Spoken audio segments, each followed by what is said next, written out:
నితిన్తో కలిసి చిన్నదాన నీకోసం సినిమాలో నటించిన మిస్తీ తన అందాలతో హావభావాలతో అందరినీ ఆకట్టుకున్న విషయం తెలిసిందే.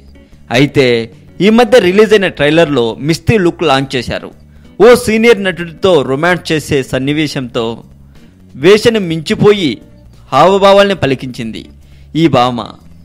అయితే ఈ భామ ఆ రేంజ్ ఎక్స్ప్రెషన్స్ ఇవ్వడం వెనుక గ్రౌండ్ వర్క్ ఏమైనా చేసిందా అని ప్రశ్నిస్తే ఈ భామ ఏకంగా ముంబైలోని రెడ్ లైట్ ఏరియాకి వెళ్ళిందట.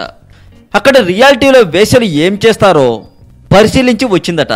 అందుకే అచ్చు గుద్దినట్టు వేసేలాగే అభినయించేసిందని చెబుతున్నారు. అయితే ఈ సినిమా ఏప్రిల్ 14న రిలీజ్కి సిద్ధంగా ఉందండి. ఈ సినిమా పేరు బేగం జాన్. మరింత టాలీవుడ్ సమాచారం కోసం సబ్స్క్రైబ్ చేయండి టాలీవుడ్ సెంటర్.